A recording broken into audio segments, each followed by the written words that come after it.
আসসালামু আলাইকুম প্রিয় শিক্ষার্থীবৃন্দ। আজকে যারা তোমরা লাইভ ক্লাসে জয়েন করছো আমার পক্ষ থেকে আন্তরিক অভিনন্দন। তো প্রিয় শিক্ষার্থীবৃন্দ, তোমরা জানো আমরা গত ক্লাসে আমাদের ইলেকট্রিক সেল নিয়ে আলোচনা করতেছিলাম এবং সেই ক্ষেত্রে আমরা কোষের ইএমএফ এর মান কিভাবে বের করা যায় সেগুলো নিয়ে আমরা আলোচনা করছিলাম। তো যাই হোক, আজকের ক্লাস খুবই গুরুত্বপূর্ণ। আমাদের এই ইলেকট্রোকেমিস্ট্রি পড়ার ক্ষেত্রে আজকের ক্লাসটা খুবই গুরুত্বপূর্ণ, এই জন্য খুবই মনোযোগ দিয়ে আমাদের আজকের ক্লাসটা করতে হবে। তো যাই হোক, আমরা তোমাদের গত ক্লাসে বলছিলাম যে ইলেকট্রোমোটিভ ফোর্স বা তড়িৎচালক বল এটা আমাদের খুবই ইম্পর্টেন্ট একটা বিষয়। কারণ একটা কোষ থেকে আমরা কোষ বিক্রিয়াটা স্বতঃস্ফূর্তভাবে পাবো কিনা, কোষ বিক্রিয়াটা হবে কিনা, আমরা কতটুকু বিদ্যুৎ পাবো, এটা বের করতে হলে আমাদের অবশ্যই কোষের ইএমএফ এর মান বের করতে হবে। আর এই কোষের ইএমএফ এর মান কীভাবে বের করতে হবে আমরা কিন্তু গত ক্লাসে তোমাদের দেখিয়েছিলাম।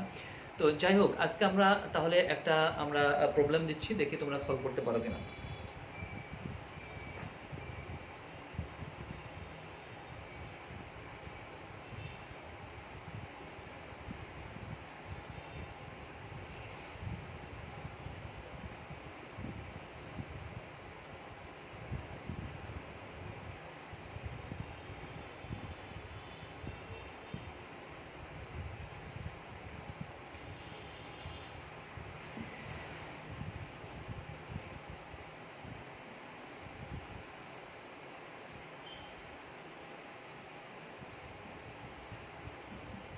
তো প্রিয় শিক্ষার্থী, লক্ষ্য করো, আমরা একটা গ্যালভানিক সেল অঙ্কন করার চেষ্টা করতেছি। দেখো, একটা গ্যালভানিক সেল, আমাদের এই পাশে একটা পাত্র, সেই পাত্রের মধ্যে দেখো আমাদের ম্যাগনেসিয়াম সালফেট দ্রবণ এবং তার মধ্যে ম্যাগনেসিয়াম ধাতব খণ্ড স্থাপন করছি।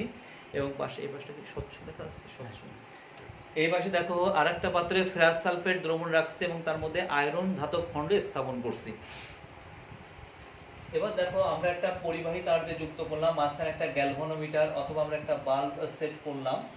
আচ্ছা, এরপর আমরা এখানে আমাদের খেয়াল করো একটু, একটা সল্ট ব্রিজ স্থাপন করলাম। এটা হলো সল্ট ব্রিজ বা লবণ সেতু। এর মধ্যে মনে করো পটাশিয়াম ক্লোরাইড রাখা আছে। উভয় মুখ তোলা দিয়ে বন্ধ করে এখানে অর্ধ আমরা নিমজ্জিত করছি। তো এই ক্ষেত্রে আমাদের এখানে যে মানটা দেওয়া আছে এটা হলো আমাদের প্লাস 2.36 ভোল্ট, প্লাস 2.36 ভোল্ট এখানে আমাদের বিভব। আর আমাদের এই যে অর্ধকোষটা দেখতেছো, এই কোষের বিভবের মানটা লিখে দিলাম -0.44 ভোল্ট। এত ভোল্ট বিভব তৈরি হয়েছে, এখানে এত ভোল্ট বিভব, এখানে হচ্ছে আমাদের এত ভোল্ট বিভব তৈরি হয়েছে। তো যাই হোক, আমরা এখন এই কোষটার ইএমএফ বের করতে চাই। তো তার পূর্বে আমরা আগে অ্যানোড বিক্রিয়া ক্যাথোড বিক্রিয়া লিখবো এবং তুমি সরাসরি আগে ইএমএফ এর মানটা বলো কত আসছে। তোমরা ইএমএফ এর মানটা বলো, জাস্ট ইএমএফ এর মানটা বলো কত আসছে। ইলেকট্রোমোটিভ ফোর্স কত আমাদের এই কোষটার ক্ষেত্রে, তড়িৎচালক বলের মানটা কত।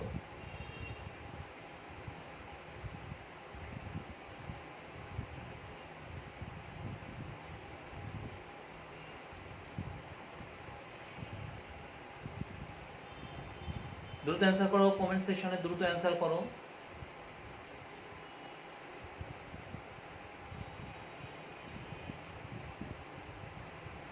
পারছো কেউ? দ্রুত দ্রুত অ্যান্সার করতে হবে, এত সময় লাগার তো কথা না। দ্রুত অ্যান্সার করতে হবে, 30 সেকেন্ডের মধ্যে অ্যান্সার করো। কোষটার ইএমএফ এর মান কত?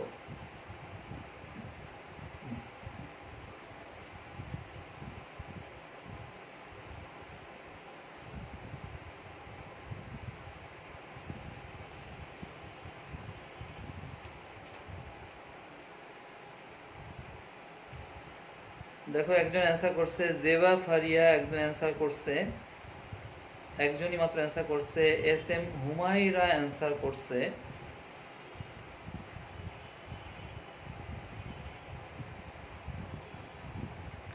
দেখো, দুইজন মাত্র অ্যান্সার করছে। যাই হোক, আমরা একটু লক্ষ্য করি এই ক্ষেত্রে আমাদের তুমি জানো যে আমাদের ম্যাগনেসিয়াম এবং আয়রনের মধ্যে ম্যাগনেসিয়াম কিন্তু সক্রিয়তা স্ট্রেজের উপরে, সুতরাং এটা কিন্তু অ্যানোড। দেখছো, এটা কিন্তু আমাদের অ্যানোড। তাহলে অ্যানোডে দেখো, অ্যানোডে বিক্রিয়া, অ্যানোডে জারণ বিক্রিয়া ঘটে, অ্যানোডে জারণ বিক্রিয়া। তাহলে এই ক্ষেত্রে আমাদের এই ম্যাগনেসিয়াম সে কিন্তু ইলেকট্রন ত্যাগ করে ম্যাগনেসিয়াম 2+ এবং 2টা ইলেকট্রন তৈরি হয়েছে। আর ক্যাথোডে বিজারণ ঘটে। দেখো, ক্যাথোডে এটা হচ্ছে বিজারণ বিক্রিয়া এবং এই বিজারণ বিক্রিয়ায় দ্রবণে আয়রন 2+, এই আয়রন 2+ কিন্তু এই তড়িৎদ্বারের নিকটে যাবে এবং সেখান থেকে ইলেকট্রন গ্রহণ করে আয়রন ধাতুতে রূপান্তরিত হবে, কারণ এখানে ম্যাগনেসিয়াম ইলেকট্রন রেখে দ্রবণে ম্যাগনেসিয়াম 2+ আয়ন আকারে চলে আসছে, ফলে এই তড়িৎদ্বারটা নেগেটিভ চার্জে চার্জিত হলো। দেখছো, নেগেটিভ চার্জে চার্জিত হলো। এরপর এই চার্জ এর মাধ্যমে এখানে যখন আসবে তখন এখানে আয়রন 2+ ইলেকট্রন গ্রহণ করলো। তাহলে আমরা সামগ্রিক যদি কোর বিক্রিয়ার দিকে তাকাই, কোর বিক্রিয়া মানে এই দুইটাকে যদি আমরা একত্রে যুক্ত করে রিডক্স বিক্রিয়া পাবো, সেটাকেই কোর বিক্রিয়া বলা হয়। ম্যাগনেসিয়াম আয়রন 2+ উৎপন্ন হলো, দেখো ম্যাগনেসিয়াম 2+ প্লাস হচ্ছে আয়রন। দেখছো, এখন আমরা আমাদের এই যে সেল রিঅ্যাকশনটা লিখছি, এর ক্ষেত্রে আমরা কোষের ইএমএফ বের করতে চাই।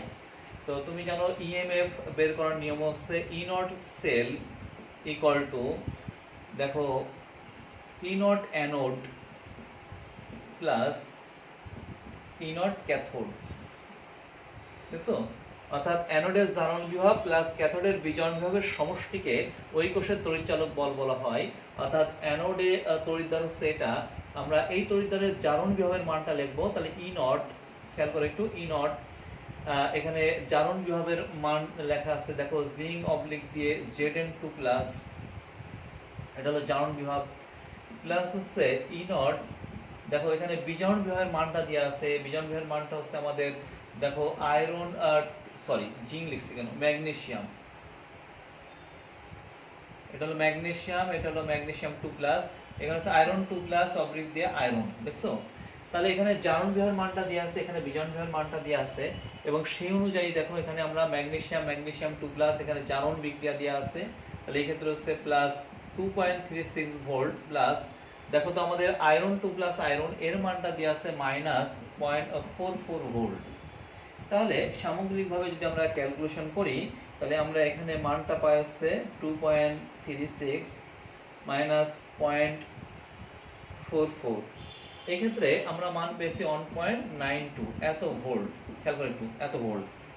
কিন্তু তুমি জানো আন্তর্জাতিক রীতি অনুসারে, একটু লেখো এখানে নোট, স্টার চিহ্ন দিয়ে লেখো, স্টার চিহ্ন দিয়ে লেখো নিচে, লেখো আন্তর্জাতিক রীতি অনুসারে, আন্তর্জাতিক নীতি অনুসারে,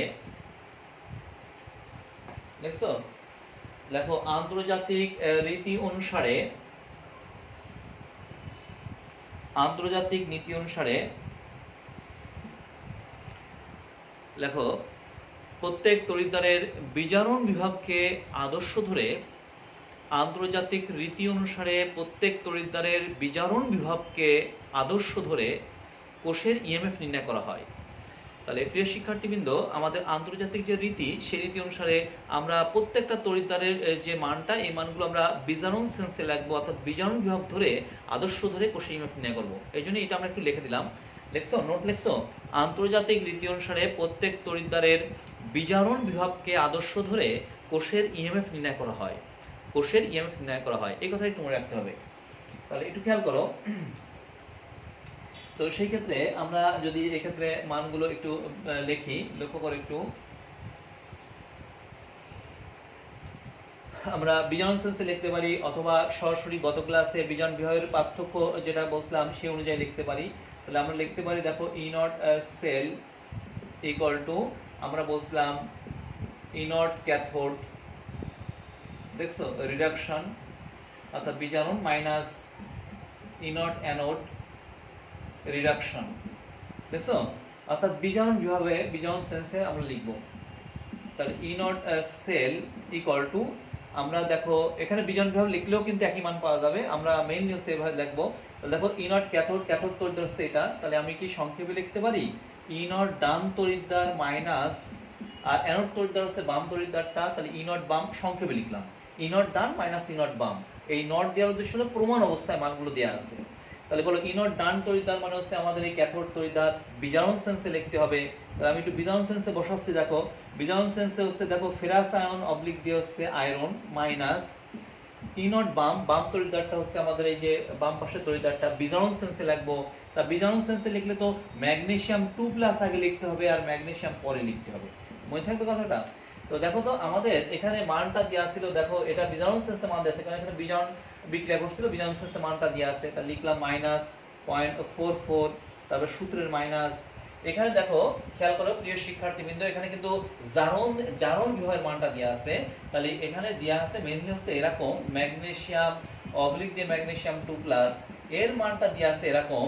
কিন্তু যখন তুমি বিজারণ সেন্সে লিখবা জাস্ট জারণ বিভব আর বিজারণ বিভবের মান একই, চিহ্নটা ভিন্ন। দেখছো চিহ্নটা ভিন্ন হয়ে যাবে। এটা হলো জারণ বিভবের মান, এর উল্টোটা হচ্ছে বিজারণ বিভবের মান, চিহ্নটা ভিন্ন হলো। দেখো তাহলে এটা হচ্ছে আমাদের -2.36 ভোল্ট, দ্যাট মিন্স -0.44 প্লাস 2.36 অর্থাৎ প্লাস 1.92 ভোল্ট। তো আমরা বেশি প্রিফার করছি এই অঙ্কটাকে, অর্থাৎ আমরা এইভাবে মানটা বের করার চেষ্টা করব। আশা করি কোষের ইএমএফ এর মানের আন্তর্জাতিক রীতি, অর্থাৎ যে নিয়ম নীতি অনুসারে আমরা ইএমএফ বের করি সেই নিয়মটা তোমরা বুঝতে পারছো। এবং খুবই ইম্পর্টেন্ট, এই জাতীয় অঙ্ক অবজেক্টিভে থাকবে এমসিকিউ, এছাড়া সাবজেক্টিভে একটু অন্যভাবে থাকবে।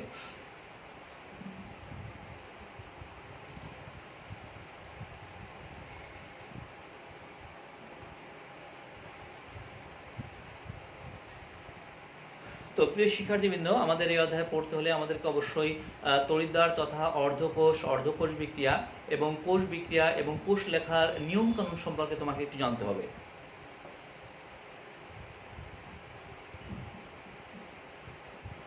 দেখো অর্ধকোষ এবং এর শ্রেণী বিভাগ, অর্ধকোষ এবং এর শ্রেণী বিভাগ, একই সঙ্গে লেখো অর্ধকোষ বিক্রিয়া এবং পূর্ণ কোষ বিক্রিয়া, বা অর্ধকোষ বিক্রিয়া এবং কোষ বিক্রিয়া।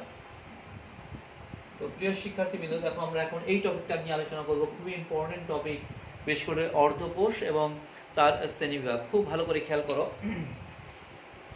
আমরা গত ক্লাসে তোমাদের বলছিলাম এই একটা পাত্র, দেখছো এই পাত্রের মধ্যে আমাদের জিঙ্ক সালফেটের দ্রবণ দেওয়া আছে এবং এর মধ্যে যদি আমরা জিঙ্ক ধাতব খণ্ড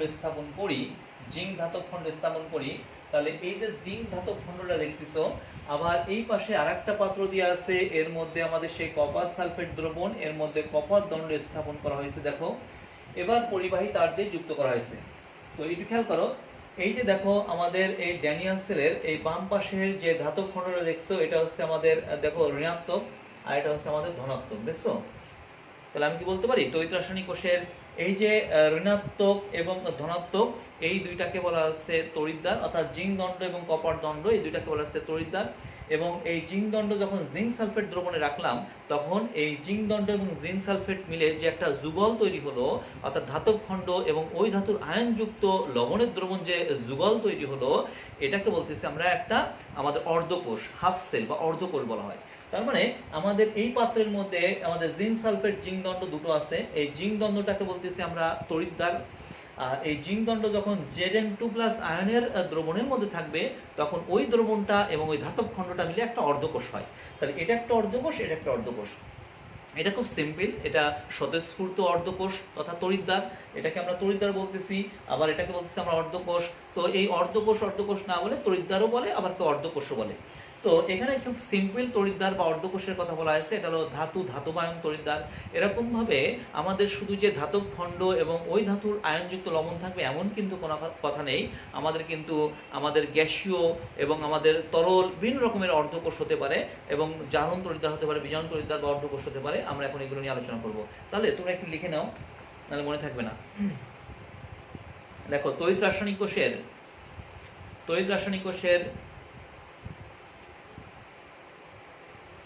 কোষের ঋণাত্মক এবং ধনাত্মক প্রান্ত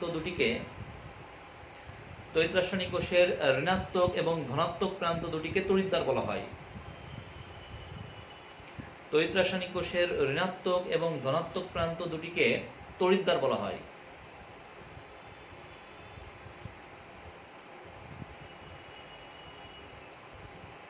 দুটি তড়িৎদ্বারের সমন্বয়ে একটি পূর্ণাঙ্গ কোষ তৈরি হয়। দুটি তড়িৎদ্বারের সমন্বয়ে একটি পূর্ণাঙ্গ কোষ তৈরি হয়। দুটি তড়িৎদ্বারের সমন্বয়ে একটি পূর্ণাঙ্গ কোষ তৈরি হয়।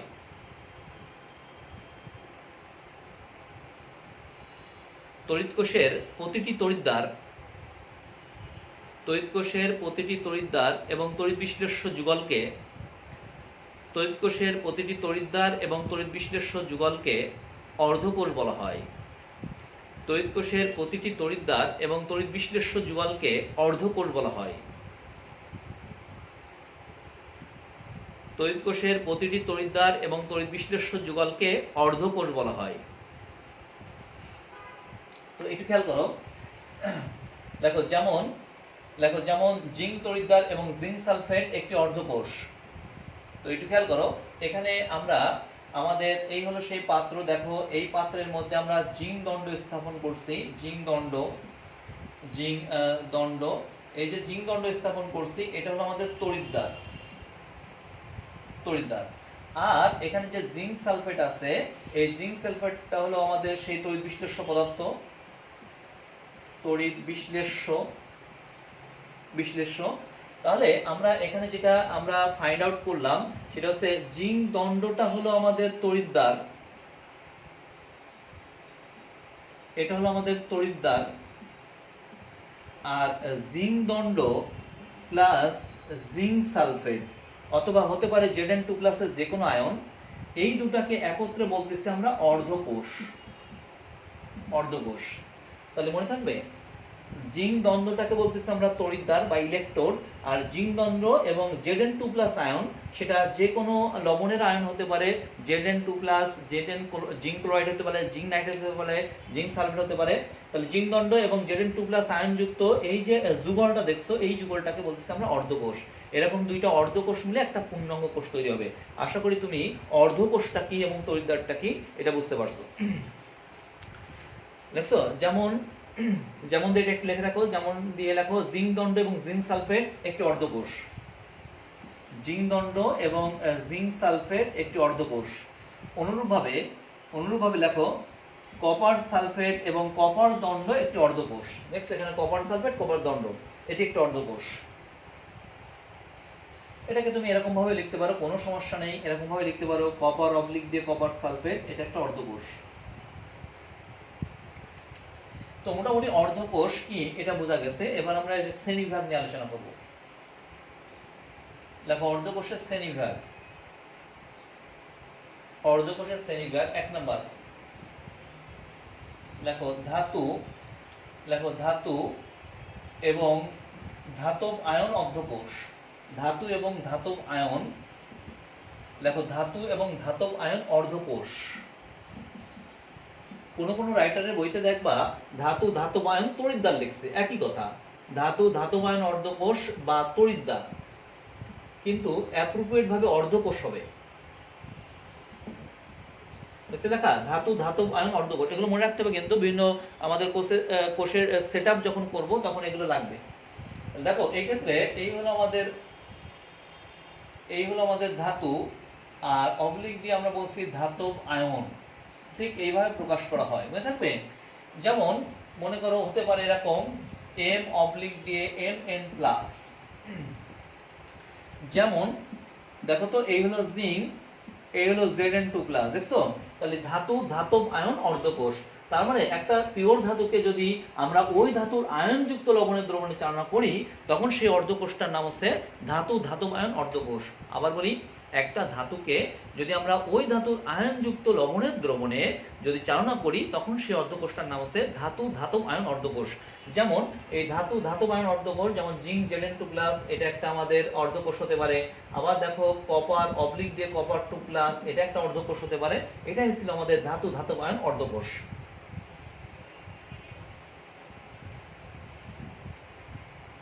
2 নম্বর লেখো ধাতু এবং এর অদ্রবণীয় লবণের অর্ধকোষ। লেখো ধাতু এবং এর অদ্রবণীয় লবণের অর্ধকোষ। দেখছো, ধাতু এবং এর অদ্রবণীয় লবণের অর্ধকোষ। এটাকে কিভাবে প্রকাশ করবো একটু খেয়াল করো। এই হলো ধাতু, এরপর হচ্ছে অদ্রবণীয়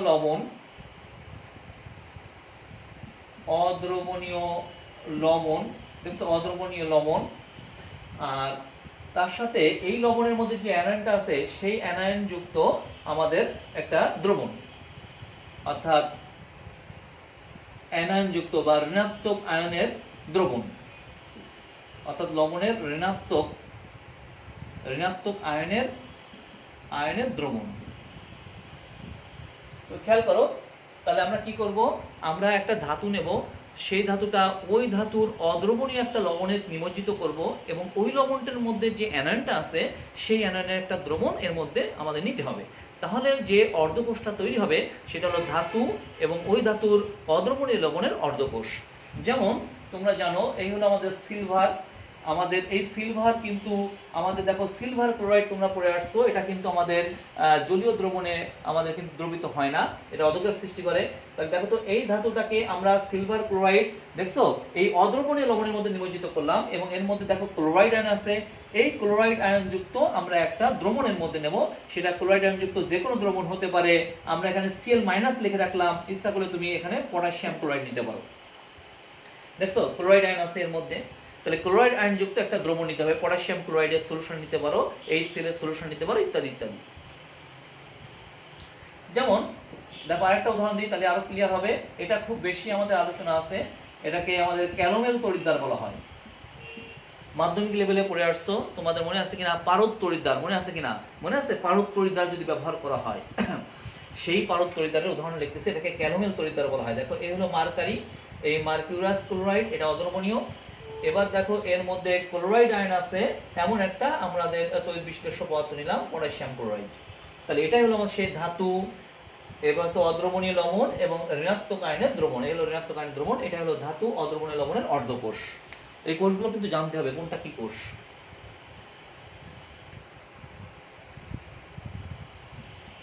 লেখো 3 নাম্বার, লেখো ধাতু, লেখো ধাতু, ধাতু অ্যামালগাম অর্ধকোষ। দেখো ধাতু অ্যামালগাম অর্ধকোষ, ধাতু অ্যামালগাম অর্ধকোষ। এটা কেমন? একটা সক্রিয় ধাতু, সেই সক্রিয় ধাতুটাকে তুমি প্রথমে মার্কারির সাথে একটা অ্যালয় বা অ্যামালগাম তৈরি করবা।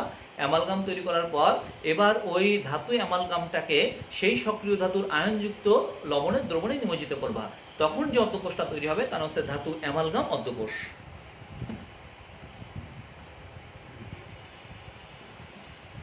তাহলে এটাকে প্রকাশ করবো সেরকম ধাতু অ্যামালগাম, ধাতু অ্যামালগাম অবলিক দিয়ে ধাতব আয়ন, অবলিক দিয়ে ধাতব আয়ন। এই হলো আমাদের ধাতু অ্যামালগাম অর্ধকোষ। তার সেটআপটা এরকম, এই ঠিক এইভাবে মনে রাখতে হবে কিন্তু। তো দেখো আমাদের এই হলো অধিক সক্রিয় একটা ধাতু বা সক্রিয় যে কোনো ধাতু, সোডিয়াম, তার সাথে আমাদের মার্কারি যখন যুক্ত হলো তখন অ্যামালগাম, আর হচ্ছে ওই ধাতুর আয়ন, দেখছো সোডিয়াম ক্লোরাইড। এটাকে বলতেছি আমরা ধাতু অ্যামালগাম অর্ধকোষ। মনে করো আমাদের জিঙ্ক অ্যামালগাম নিতে পারি, জিঙ্ক অ্যামালগাম, এরপর হচ্ছে Zn2+, দেখছো এটা হচ্ছে আমাদের ধাতু অ্যামালগাম অর্ধকোষ। এটাকে কোন কোন রাইটার বইতে তড়িৎদ্বার বলতেছে।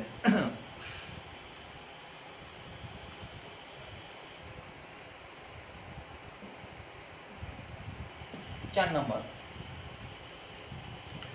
লেখো জারণ বিজারণ অর্ধকোষ। জারণ বিজারণ, লেখো জারণ বিজারণ অর্ধকোষ, জারণ বিজারণ অর্ধকোষ। এর অপর নাম হচ্ছে আয়ন অর্ধকোষ, আয়ন অর্ধকোষ, আয়ন অর্ধকোষ লেখা আছে, জারণ বিজারণ অর্ধকোষ বা আয়ন অর্ধকোষ। তো একটু খেয়াল করো, এই যে জারণ বিজারণ অর্ধকোষ অথবা আয়ন অর্ধকোষের কথা বলতেছি, এই ক্ষেত্রে তোমাকে অবশ্যই একটা নিষ্ক্রিয় ধাতু প্লাটিনাম অথবা গোল্ড ব্যবহার করতে হবে আমাদের তড়িৎদ্বার রূপে, মনে থাকবে? নিষ্ক্রিয় ধাতু ব্যবহার করব, প্লাটিনাম অথবা গোল্ড, এই কথাটা একটু মনে রাখতে হবে। তো একটু লেখো, স্টার চিহ্ন দিয়ে লেখো,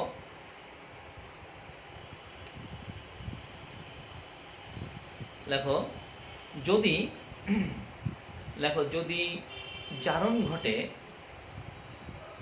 যদি জারণ ঘটে তাহলে প্রথমে, এটা বেসিক কিন্তু মনে রাখবা, যদি জারণ ঘটে তাহলে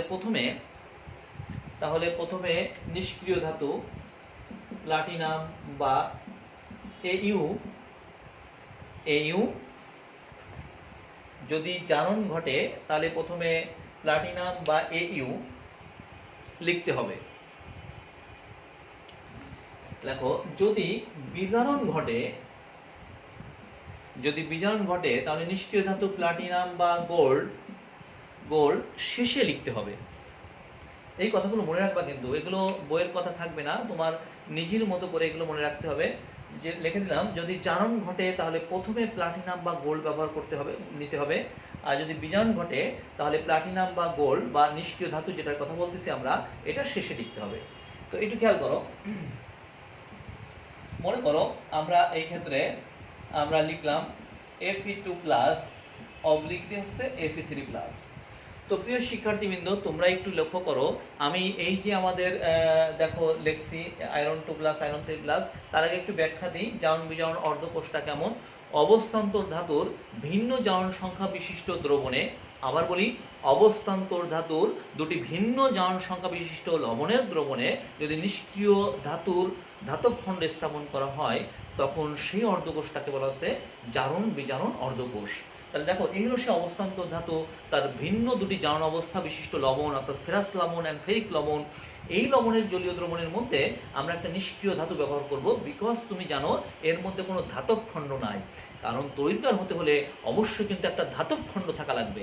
এর মধ্যে তো কোনো ধাতব খণ্ড নাই, এর মধ্যে আছে তো সেই আয়নগুলো আছে, অর্থাৎ তড়িৎ বিশিষ্ট পদার্থ আছে, কিন্তু এর মধ্যে ধাতব খণ্ড নাই। ধাতব খণ্ড না হলে তো যুগল তৈরি হলো না। এই জন্য আমরা এটাকে সরাসরি অর্ধকোষ বলতে পারছি না, যার কারণে তোমাকে এখানে অবশ্যই একটা আমাদের নিষ্ক্রিয় ধাতু ব্যবহার করতে হবে। সেটা হতে পারে প্লাটিনাম অথবা গোল্ড ইত্যাদি হতে পারে। আমরা এক্ষেত্রে মনে করো যদি প্লাটিনাম ব্যবহার করি, সেক্ষেত্রে বলা হয়েছে প্লাটিনামটা কোন জায়গা ব্যবহার করব। লিখে দিয়েছি যদি জারণ ঘটে, দেখো লিখে দিয়েছি যদি জারণ ঘটে তাহলে আমাদের নিষ্ক্রিয় ধাতু প্রথমে ব্যবহার করতে হবে। তাহলে বলতো Fe2+ থেকে Fe3+, দেখেই বুঝতে পারতেছো Fe2+, তার থেকে তৈরি হয়েছে Fe3+। প্রচুর পরিমাণে জারণ বিজারণ অধ্যায় পড়ে আসছো, দেখেই বুঝতেছো যেখানে ফেরাস থেকে ফেরিক গেছে, তাহলে এখানে অবশ্যই জারণ ঘটছে। আর জারণ যদি ঘটে তাহলে সেই ক্ষেত্রে তুমি যে নিষ্ক্রিয় ধাতুটা ব্যবহার করবা, এটা অবশ্যই পরে লেখা যাবে না, প্রথমে লিখতে হবে, অর্থাৎ শুরুতেই লিখতে হবে। অর্থাৎ তুমি এই ক্ষেত্রে প্লাটিনাম তড়িৎদ্বারটা এখানে লিখছো, দেখছো? তাহলে এটাকে বলতেছি তখন আমরা আমাদের দেখো জারণ অর্ধকোষ, এটা হলো জারণ অর্ধকোষ, কিন্তু লিখে রাখছো জারণ অর্ধকোষ, জারণ অর্ধকোষ। আচ্ছা, আমরা মনে করো এখানে লিখলাম হচ্ছে Sn4+ অবলিক দিয়ে হচ্ছে Sn2+। দেখছো এক্ষেত্রে আমাদের স্টানাম আমরা লিখছি, দেখো এই ক্ষেত্রে দেখো দুটি ভিন্ন জারণ অবস্থায় আছে, স্টানিক আয়ন, স্টানাস আয়ন। দেখছো স্টানিক এবং স্টানাস এই অবস্থায় মনে করো আমরা রাখছি। তো সেই ক্ষেত্রে আমাদের একটা নিষ্ক্রিয় ধাতু ব্যবহার করতে পারে, হতে পারে সেটা প্লাটিনাম অথবা গোল্ড, বিভিন্ন কিছু হতে পারে। যদি তুমি গোল্ড ব্যবহার করো, বলো এক্ষেত্রে আমরা লিখে দিয়েছি যদি বিজারণ ঘটে তাহলে আমাদের নিষ্ক্রিয় ধাতু প্লাটিনাম বা গোল্ড পরে লিখতে হবে, অর্থাৎ এর পরে লিখতে হবে। মনে করো এখানে আমরা গোল্ড ইউজ করলাম, অথবা গোল্ড যদি না পাও তাহলে প্লাটিনাম ইউজ করলাম, ইত্যাদি ইউজ করলাম। এটা কিন্তু সলিড সাবস্টেন্স, এগুলো অ্যাকুয়াস, এটা অ্যাকুয়াস, মনে থাকবে অ্যাকুয়াস, কিন্তু অ্যাকুয়াস, এটা অ্যাকুয়াস, এটা অ্যাকুয়াস, এটা সলিড। তার মানে সলিড লেখার উদ্দেশ্য হলো এটা হলো তড়িৎদ্বার, আর অ্যাকুয়াস লেখার উদ্দেশ্য হলো এটা হলো তড়িৎ বিশিষ্ট পদার্থ। তো প্রিয় শিক্ষার্থীবৃন্দ, দেখো এখানে কিন্তু আমাদের বিজারণ ঘটছে, অর্থাৎ স্টানিক আয়ন দুইটা ইলেকট্রন অ্যাকসেপ্ট করে স্টানাস আয়নে রূপান্তরিত হয়েছে। যেহেতু বিজারণ ঘটেছে, এই ক্ষেত্রে তোমাকে নিষ্ক্রিয় ধাতু ব্যবহার করতে হবে। কোথায় ব্যবহার করতে হবে? পরে ব্যবহার করতে হবে, এই যে পরে লিখছি। তা আমরা মোটামুটি আমাদের অর্ধকোষগুলো কিভাবে সেট করতে হবে এটা মোটামুটি বুঝতে পারছো।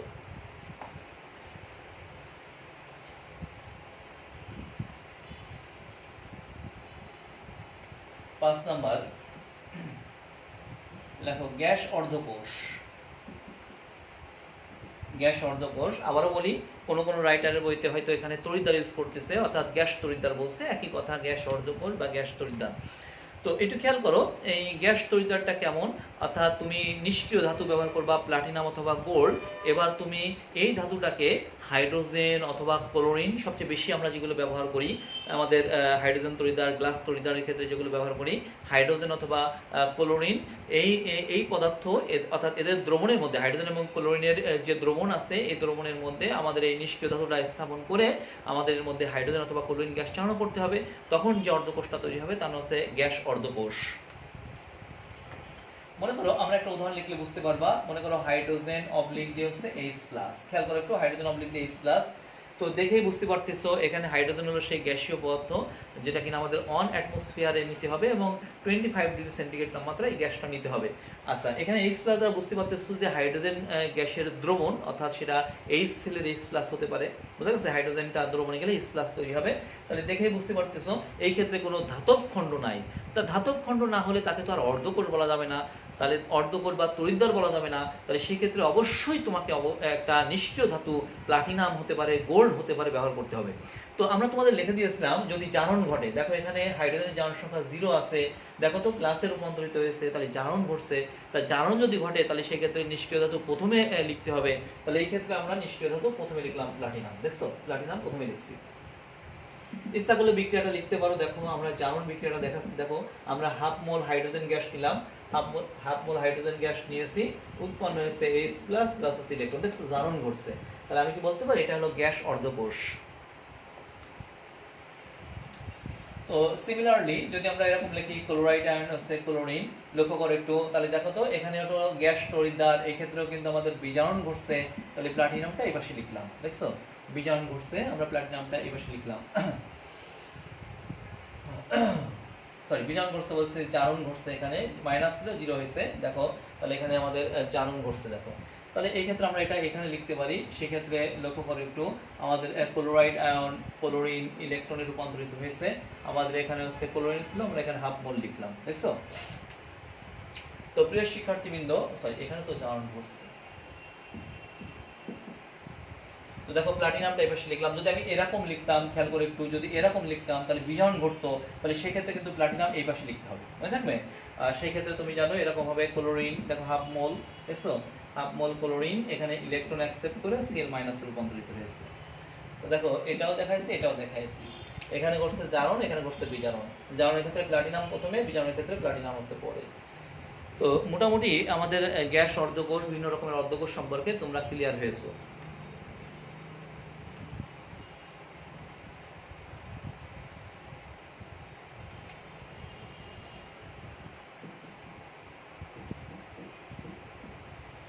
তাহলে আমাদের পরবর্তী টপিকটার নাম হলো অর্ধকোষ বিক্রিয়া, অর্থাৎ হাফ সেল রিঅ্যাকশন, অর্ধকোষ বিক্রিয়া।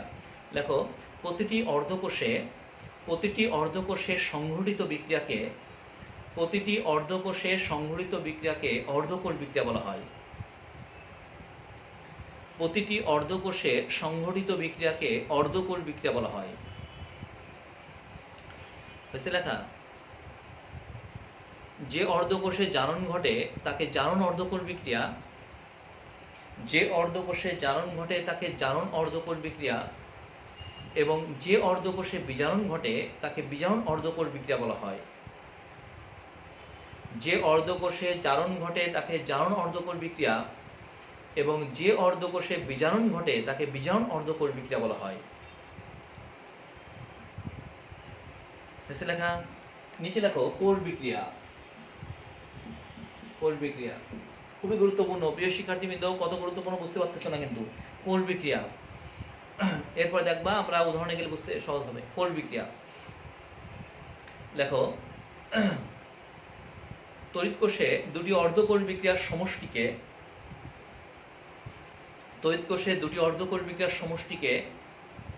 অর্থাৎ অ্যানোড অর্ধকোষ বিক্রিয়া এবং ক্যাথোড অর্ধকোষ বিক্রিয়ার সমষ্টিকে,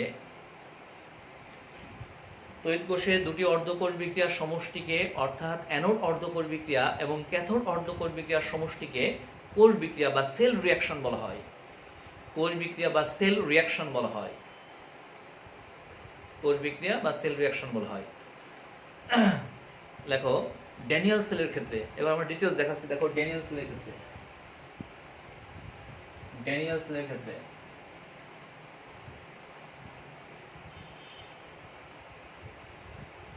দেখো অ্যানোডে অর্থাৎ জারণ অর্ধকোষ বিক্রিয়া, তাহলে অ্যানোডে ঘটে জারণ অর্ধকোষ, অ্যানোডে যেটা ঘটে সেটা জারণ বিক্রিয়া ঘটে, এই জন্য অ্যানোডে অর্ধকোষ বিক্রিয়া লিখলাম, অ্যানোডে অর্ধকোষ বিক্রিয়া, এবং এখানে জারণ ঘটে, আমরা এটা লিখবো। তাহলে এই ক্ষেত্রে দেখো ড্যানিয়েল গ্যাসের ক্ষেত্রে জিঙ্ক দুইটা ইলেকট্রন ত্যাগ করে Zn2+ এ রূপান্তরিত হলো, এখানে জারণ ঘটে। এবার দেখো ক্যাথোডে দেখছো, ক্যাথোডে অর্ধকোষ বিক্রিয়া। ক্যাথোড হচ্ছে আমাদের কপার 2+, দুইটা ইলেকট্রন গ্রহণ করে কপার ধাতুতে রূপান্তরিত হয়, এটা হলো আমাদের বিজারণ ঘটে। এবার এই দুইটা অর্ধকোষকে যখন যোগ করব তখন আমরা পূর্ণাঙ্গ কোর বিক্রিয়া পাবো। তাহলে পূর্ণাঙ্গ কোর বিক্রিয়া অর্থাৎ সেল রিঅ্যাকশন। সেল রিঅ্যাকশনটা হলো জিঙ্ক প্লাস কপার 2 প্লাস উৎপন্ন হলো Zn2 প্লাস প্লাস হচ্ছে কপার। তো প্রিয় শিক্ষার্থীবৃন্দ, আমাদের পরীক্ষার সময় আমাদের একটা কোর দেওয়া থাকবে এবং তার অর্ধকোষ তারপর হচ্ছে আমাদের পূর্ণাঙ্গ কোষ তারপর ইএমএফ, এইগুলো হচ্ছে বের করতে আসবে 3 মার্কের প্রশ্ন। তো আমরা লিখলাম, এটা খুব সহজ, আমরা একটু জটিলের দিকে যাবো আস্তে আস্তে। তাহলে এটা হলো অ্যানোডের অর্ধকোষ বিক্রিয়া, এটা হলো ক্যাথোডের অর্ধকোষ বিক্রিয়া। দুইটাকে যখন যোগ করতেছি তাহলে এটা একটা অর্ধকোষ, এটা একটা অর্ধকোষ, এই অর্ধকোষ বিক্রিয়াকে যখন যোগ করতেছি তখন একটা পূর্ণাঙ্গ কোষ বিক্রিয়া পেয়ে যাচ্ছি। আশা করি তোমরা অর্ধকোষ কি, অর্ধকোষের শ্রেণীবিভাগ, অর্ধকোষ বিক্রিয়া এবং পূর্ণাঙ্গ কোষ বিক্রিয়া কি তোমাদের ক্লিয়ার হয়ে যাওয়ার কথা। তো প্রিয় শিক্ষার্থীবৃন্দ, এবার আসো আমরা এখন আলোচনা করব আমাদের একটা কোষ ডায়াগ্রাম কিভাবে সেট আপ দিব। লেখো তড়িৎদ্বার এবং তড়িৎ কোষ লেখার নিয়মাবলী। এটা ফার্স্ট লিখবা, খুবই গুরুত্বপূর্ণ কিন্তু। তড়িৎদ্বার এবং তড়িৎ কোষ লেখার নিয়মাবলী। তড়িৎদ্বার এবং তড়িৎ কোষ লেখার নিয়মাবলী। তড়িৎদ্বার এবং তড়িৎ কোষ লেখার নিয়মাবলী লেখা হয়েছে, একটু ফাস্ট লিখতে হবে। রোমান সংখ্যা 1 দিয়ে লেখো, খুবই গুরুত্বপূর্ণ কিন্তু, খুবই গুরুত্বপূর্ণ। লেখো তড়িৎদ্বার, একটু ফাস্ট লিখবা। তড়িৎদ্বার এবং তড়িৎ বিশ্লেষ্যের, লেখো তড়িৎদ্বার এবং তড়িৎ বিশ্লেষ্যের সংস্পর্শ তলের স্থানটিকে, তড়িৎদ্বার এবং তড়িৎ বিশ্লেষ্যের সংস্পর্শ তলের স্থানটিকে, তড়িৎদ্বার এবং তড়িৎ বিশ্লেষ্যের সংস্পর্শ তলের স্থানটিকে অবশ্যই একটি সোজা রেখা, অবশ্যই একটি সোজা রেখা মানে যেরকম খাড়া রেখা বা তির্যক রেখা বা কমা দিয়ে দেখাতে হবে। দেখছো, লেখো তড়িৎদ্বার এবং তড়িৎ বিশ্লেষ্যের সংস্পর্শ তলের স্থানটিকে অবশ্যই একটা খাড়া রেখা বা তির্যক রেখা বা কমা দিয়ে দেখাতে হবে। হয়েছে লেখা? যেমন মনে করো তড়িৎদ্বারটার নাম হচ্ছে জিঙ্ক আর তড়িৎ বিশ্লেষ্য পদার্থটার নাম হচ্ছে জিঙ্ক সালফেট। তাহলে এই তড়িৎদ্বার এবং তড়িৎ বিশ্লেষ্যের মাঝখানে মানে সংস্পর্শ তলটিকে হয় এরকম একটা সোজা রেখা অথবা এরকম ভাবে তির্যক রেখা অথবা অ্যাটলিস্ট এরকম কমা দিয়ে দেখাতে হবে। এই হলো আমাদের তড়িৎ কোষ লেখার নিয়মাবলী, কিন্তু লিখতেছি খুবই গুরুত্বপূর্ণ। কিন্তু কেউ যদি জিঙ্ক সালফেট না লেখো তাহলে শুধুমাত্র Zn2 প্লাস লিখলে হবে। এই যে দেখো Zn2 প্লাস লিখছি, অর্থাৎ এই জিঙ্ক সালফেট না লিখে শুধু যদি Zn2 প্লাসটা লেখো তাও কিন্তু এটা হলো তড়িৎদ্বার, এটা হলো তড়িৎ বিশ্লেষ্য। দেখছো, এটা হলো তড়িৎদ্বার, এটা হলো তড়িৎ বিশ্লেষ্য। আমরা এখানে লিখে দিলাম, তাহলে এটা হলো তড়িৎদ্বার। দেখছো, এটা হলো তড়িৎদ্বার আর এটা হলো তড়িৎ বিশ্লেষ্য। তাহলে তড়িৎদ্বার এবং তড়িৎ বিশ্লেষ্যের সংস্পর্শ তলের স্থানটিকে হয় একটা খাড়া রেখা বা তির্যক রেখা বা কমা চিহ্ন দিয়ে দেখাতে হবে। যেমন আরেকটা উদাহরণ দিই, মনে করো কপার সালফেট আর কপার দণ্ড। এখানে কপার সালফেটটা হলো তড়িৎ বিশ্লেষ্য আর কপার দণ্ডটা হচ্ছে আমাদের তড়িৎদ্বার। তাহলে এদের সংস্পর্শ তলের স্থানটিকে আমরা দেখাতে চাই কপার সালফেট হিসেবেও দেখাতে পারো অথবা এরকম ভাবে দেখাতে পারো কপার 2 প্লাস, তারপর হচ্ছে কপার অথবা কপার 2 প্লাস তির্যক চিহ্ন কপার অথবা কপার 2 প্লাস কমা দিয়ে কপার। বুঝা গেছে? তার মানে তড়িৎদ্বার আর তড়িৎ বিশ্লেষণের মাঝখানে এরকম ভাবে চিহ্ন ব্যবহার করতে হবে। তোমার ইচ্ছা তুমি ধাতু প্রথমে লিখবা নাকি পরে লিখবা সেটা পরের কথা, সেটা নিয়ে আমরা একটু পরে আলোচনা করতেছি। আশা করি ব্যাপারটা বুঝতে পারছো। তবে আমরা বেশি প্রিফার করছি এই তির্যক রেখাটাকে, এইজন্য আমরা দেখো আমাদের লেখার মধ্যে তির্যক রেখাটা ইউজ করছিলাম। 2 নম্বর পয়েন্ট লেখো। যদি প্রথমে তড়িৎদ্বার এরপর তড়িৎ বিশ্লেষ্য পদার্থ লেখা হয়,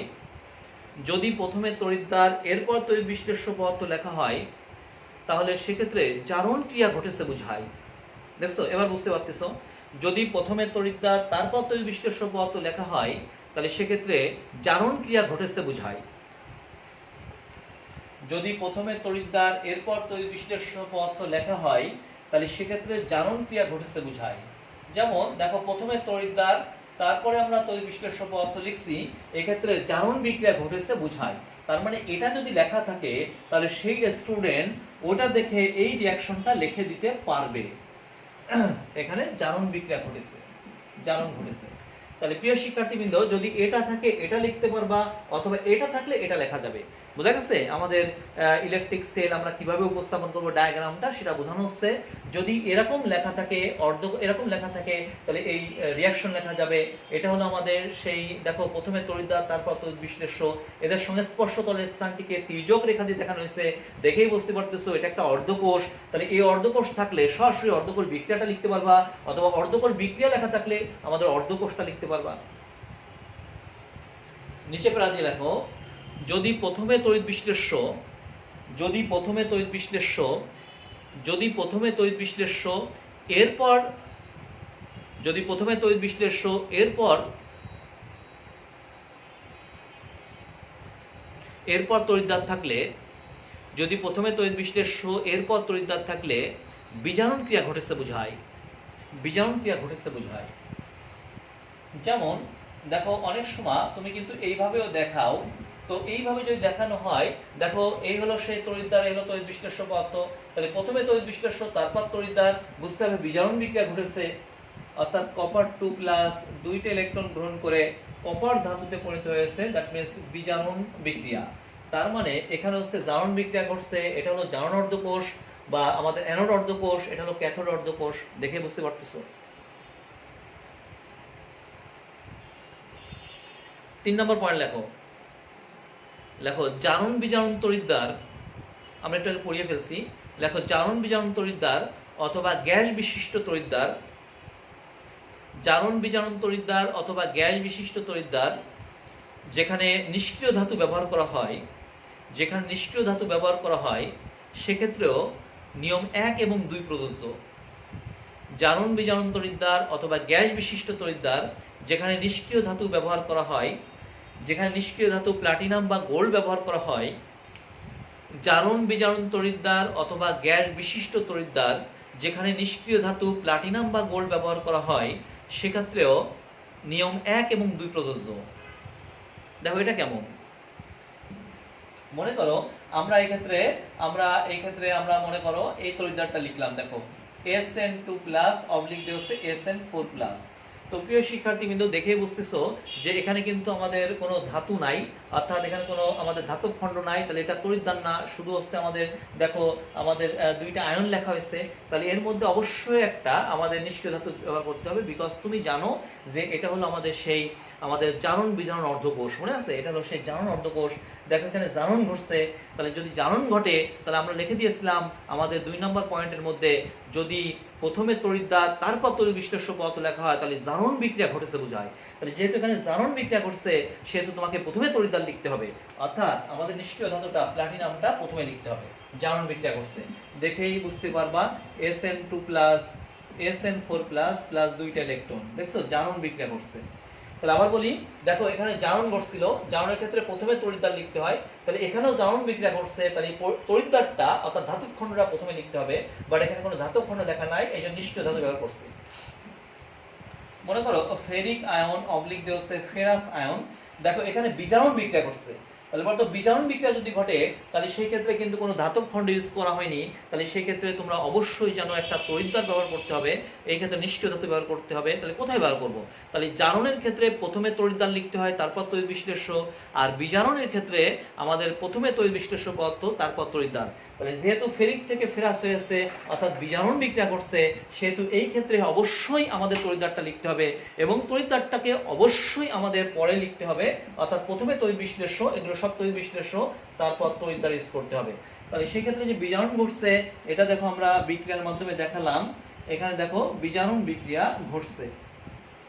তো প্রিয় শিক্ষার্থীবৃন্দ, ব্যাপারটা বুঝতে পারছো। এমনকি গ্যাস তড়িৎদ্বার হতে পারে, আমরা একটু আগে গ্যাস তড়িৎদ্বারের কথা বলতেছিলাম, এই দেখো গ্যাস তড়িৎদ্বার। তাহলে এটা তড়িৎদ্বার হবে কিভাবে? এর মধ্যে কোনো ধাতব খণ্ড নাই, তাহলে সেই ক্ষেত্রে তোমার নিষ্ক্রিয় ধাতু ব্যবহার করতে হবে। এখন নিষ্ক্রিয় ধাতু প্লাটিনাম বা গোল্ড কোথায় ব্যবহার করব, কোন পাশে ব্যবহার করব? বলা হয়েছে যদি জারণ ঘটে তাহলে প্রথমে ব্যবহার করতে হবে, আর যদি বিজারণ ঘটে তাহলে প্রথমে তড়িৎ বিশ্লেষ্য লিখতে হবে তারপর তড়িৎদ্বার লিখতে হবে।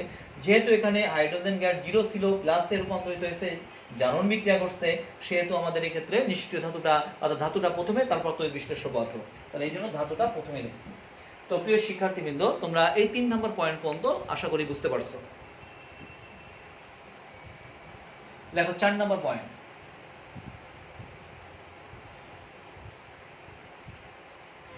লেখো অর্ধকোষের যেটিতে জারণ ঘটে, অর্ধকোষের যেটিতে জারণ ঘটে অর্থাৎ অ্যানোড তাকে বাম পাশে, লেখো অর্ধকোষের যেটিতে জারণ ঘটে অর্থাৎ অ্যানোড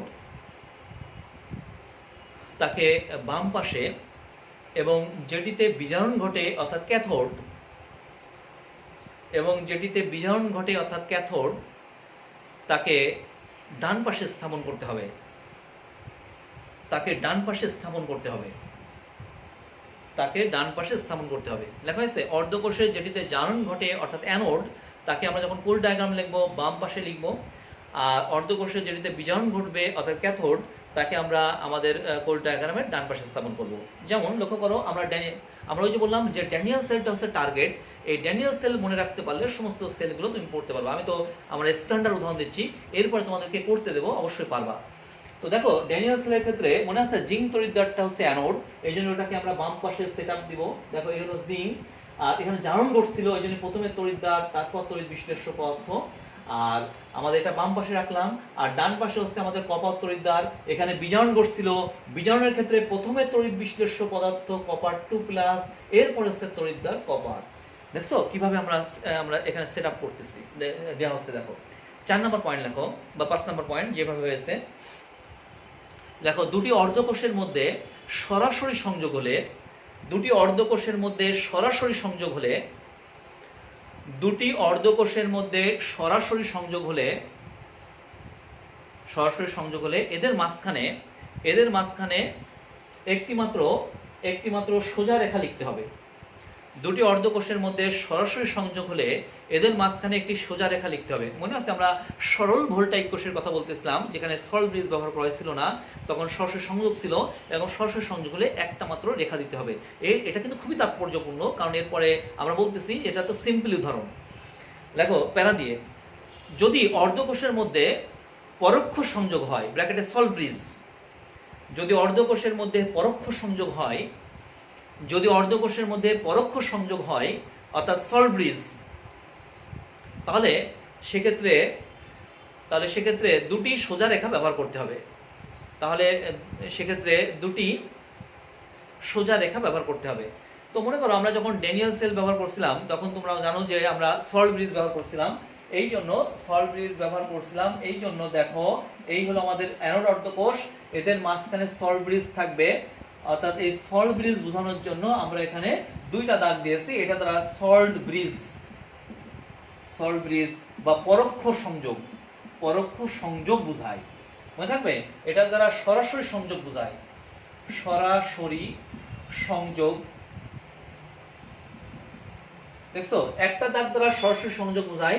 অর্ধকোষের মধ্যে যদি দুইটা খাড়া রেখা থাকে, দুইটা দাগ থাকে, তাহলে সেক্ষেত্রে পরোক্ষ সংযোগ বা সল্ট ব্রিজ বোঝায়। তো আশা করি তোমরা বুঝতে পারছো যে কিভাবে সরাসরি সংযোগ হবে এবং পরোক্ষ সংযোগ হবে, এবং আমরা এর মাধ্যমে এবার কোষের সেটআপ আমরা চলে যাব।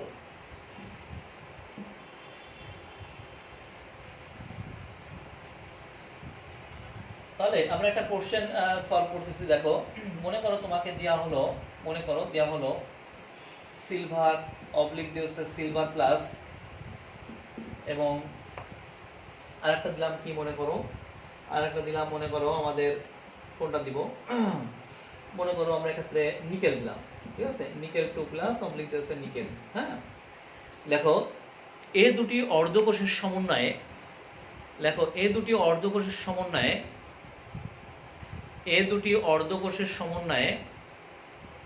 কোষ ডায়াগ্রাম তৈরি করে, অর্ধকোষ বিক্রিয়া, কোষ বিক্রিয়া এবং পূর্ণাঙ্গ কোষ বিক্রিয়া দেখাও। ঠিক এইভাবে প্রশ্ন হবে, এমনকি ইএমএফও চাইতে পারে। লেখো এই দুটি অর্ধকোষের সমন্বয়ে কোষ ডায়াগ্রাম তৈরি করে অর্ধকোষ বিক্রিয়া এবং কোষ বিক্রিয়া দেখাও। দ্রুত অ্যান্সার করো, তো দ্রুত অ্যান্সার করো, 30 সেকেন্ড সময়, এর মধ্যে আমরা সলভ করব।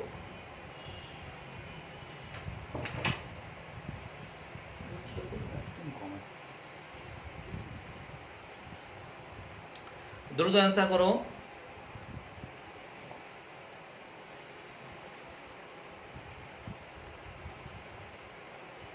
এই দুটো অর্ধকোষের সমন্বয়ে আমাদের একটা কোষ তৈরি করতে হবে বা কোষ ডায়াগ্রাম তৈরি করতে হবে, তারপর হচ্ছে অর্ধকোষ বিক্রিয়া, কোষ বিক্রিয়া এটা লিখতে হবে।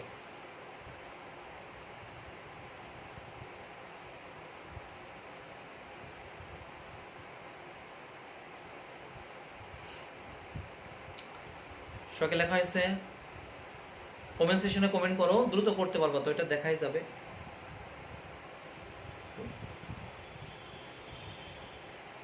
দ্রুত অ্যান্সার করো, এমনি সংক্ষেপে দেখাও।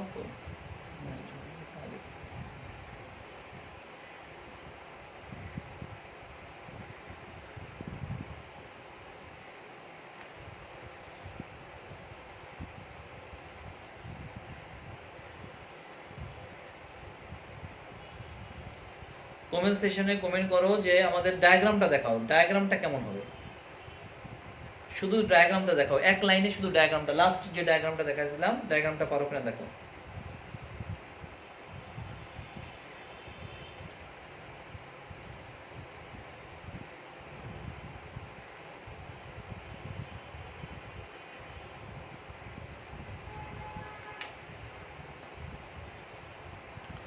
তো প্রিয় শিক্ষার্থীবৃন্দ, দেখো আমরা বুঝলাম না যে তোমাদের মানে ইলেকট্রোকেমিস্ট্রি বুঝতে পারছো কিনা আমরা বুঝলাম না। এতগুলো এত সব ইনফরমেশন লিখে দেওয়ার পরে যদি এগুলো না বুঝতে পারো তাহলে তো ওদের কিছু করার নাই, কারণ আমরা চেষ্টা করছি যতটা সহজভাবে উপস্থাপন করার, তোমরা কিন্তু অ্যান্সার করতে পারোনি। তো দেখো এইভাবে এটা একটা অর্ধকোষ দিয়ে আছে, এটা একটা অর্ধকোষ দিয়ে আছে, এই দুটো অর্ধকোষের সমন্বয়ে একটা আমাদের পূর্ণাঙ্গ কোষ মানে কোষ ডায়াগ্রাম তৈরি করতে হবে, তারপর হচ্ছে অর্ধকোষ বিক্রিয়া, এগুলো লেখার কথা বলা হয়েছে, কিন্তু তোমরা কেউ অ্যান্সার করতে পারোনি। তো একটু লক্ষ্য করো, এই যে অর্ধকোষগুলো দেওয়া আছে তোমাকে আগে বুঝতে হবে যে আমাদের অ্যানোড আর ক্যাথোড বের করতে হবে। অ্যানোড আর ক্যাথোড, দেখো এখানে তুমি বলতে পারছো এখানে জারণ ঘটছে, এখানে বিজারণ ঘটছে, তাহলে এটা অ্যানোড এটা ক্যাথোড, এরকম না, এরকম না। লেখো একটু, লেখো উদ্দীপকে, এটা ফার্স্ট লেখো কিভাবে সলভ করবা। লেখো উদ্দীপকে সিলভার এবং নিকেলের মধ্যে, লেখো উদ্দীপকে সিলভার এবং নিকেলের মধ্যে, নিকেলের মধ্যে লিখছো সক্রিয়তা সিরিজে নিকেল উপরে তথা নিকেলের বিজারণ বিভবের মান কম, নিকেলের বিজারণ বিভবের মান কম, অর্থাৎ নিকেলের জারণ বিভবের মান বেশি। নিকেলের বিজারণ বিভবের মান কম অর্থাৎ নিকেলের জারণ বিভবের মান বেশি। দেখছো, মানে সিম্পল যদি হতো ওরকম হয়তো আসবে না, সিম্পল প্রশ্ন আসবে না, ও তো ড্যানিয়েল সেল হচ্ছে এসএসসির কথাবার্তা, ওটা তো স্ট্যান্ডার্ড ধরছি আমরা। দেখো, অর্থাৎ নিকেলের বিজারণ বিভবের মান কম অর্থাৎ নিকেলের জারণ বিভবের মান বেশি। এ কারণে নিকেল তড়িৎদ্বারটি এক্ষেত্রে অ্যানোড, এবং সিলভার তড়িৎদ্বারটি ক্যাথোড। সুতরাং নিকেল তড়িৎদ্বারটি এক্ষেত্রে অ্যানোড এবং সিলভার তড়িৎদ্বারটি এক্ষেত্রে ক্যাথোড। অতএব কোষ ডায়াগ্রাম নিম্নরূপ। তাহলে একটু খেয়াল করো, এক্ষেত্রে বলা হয়েছে আমাদের সিলভার আর নিকেলের মধ্যে, নরমালি তুমি জানো যে নিকেল সক্রিয়তা সিরিজের উপরে, তার সক্রিয়তা সিরিজের উপরে যদি হয় তাহলে এর জারণ বিভবের মান বেশি, দ্যাট মিন্স বিজারণ বিভবের মান কম। যার জারণ বিভবের মান বেশি সে ইলেকট্রন ত্যাগ করবে, আর যে ইলেকট্রন ত্যাগ করবে সে হচ্ছে অ্যানোড হিসেবে কাজ করবে, তাহলে এই তড়িৎদ্বারটি অ্যানোড হিসেবে কাজ করবে। এগুলো কিন্তু আমরা বেসিকের মতো লিখে দিয়েছিলাম। এত সব বেসিক লিখে দেওয়ার পরে যদি না বোঝো তাহলে তারা ইলেকট্রোকেমিস্ট্রি পড়া লাগবে না। এত সব ইনফরমেশন আমরা দিয়েছি, এরকম ইনফরমেশন, এত ইনফরমেশন এটা কেউ দিবে না, আমরা এখানে লিখে দিলাম কিন্তু পারোনি। তাহলে বলো এক্ষেত্রে আমাদের এই নিকেল তড়িৎদ্বারটি অ্যানোড হিসেবে কাজ করবে, তাহলে এই ক্ষেত্রে আমাদের একটা লিখি আমরা অ্যানোড, মনে আছে মাঝখানে সল্ট ব্রিজ লিখি, তারপরে আমরা এখানে ক্যাথোড লিখি, এটা হলো কোষ ডায়াগ্রাম, বুঝা গেছে? তাহলে এটা হলো আমাদের কোষ ডায়াগ্রাম। তাহলে বলো অ্যানোডের ক্ষেত্রে আমাদের নিকেলটা হচ্ছে অ্যানোড, তাহলে অ্যানোডের ক্ষেত্রে প্রথমে তড়িৎদ্বার লিখতে হয়, এরপর তড়িৎ বিশ্লেষ্য পদার্থ লিখতে হয়, মাঝখানে সল্ট ব্রিজ, মনে আছে? আর ক্যাথোডের ক্ষেত্রে প্রথমে তড়িৎ বিশ্লেষ্য পদার্থ লিখতে হয়, এই হলো তড়িৎ বিশ্লেষ্য পদার্থ সিলভার আয়ন, অবলিক দিয়ে তড়িৎদ্বার লিখতে হয়। সবাই কি বুঝছো? তার মানে মানে আমাদের অর্ধকোষ যা দেওয়া ছিল ওটা চেঞ্জ করে লিখতে হবে, এটাই হলো ব্যাপার, যে তোমাকে কোথায় চেঞ্জ করতে হবে, কোথায় কি করতে হবে, এগুলো তোমার কিন্তু তোমার বেসিকের উপর ডিপেন্ড করে লিখবা। এবার দেখো আমাদের অ্যানোড অর্ধকোষ বিক্রিয়া কি, অ্যানোড অর্ধকোষ বিক্রিয়া। দেখো তো অ্যানোড অর্ধপর বিক্রিয়ায় আমাদের নিকেল কোন ক্লাস? হ্যাঁ,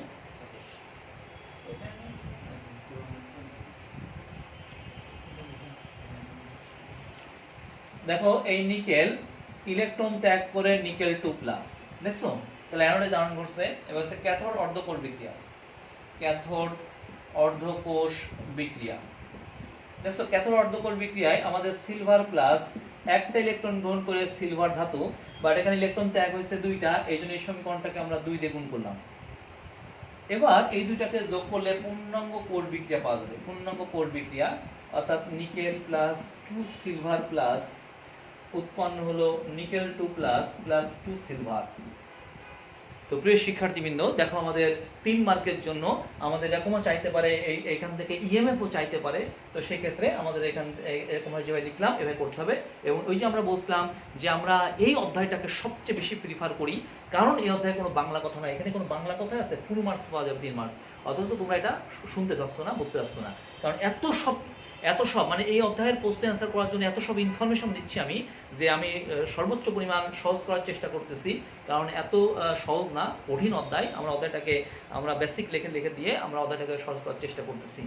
তো যাই হোক, আমরা আশা করি তোমরা ভালো করে পড়াশোনা করবা। নেক্সট দিন আমরা এগুলো নিয়ে আরও ডিটেলস আলোচনা করবো। সে পর্যন্ত সবাই ভালো থাকো। অসংখ্য ধন্যবাদ।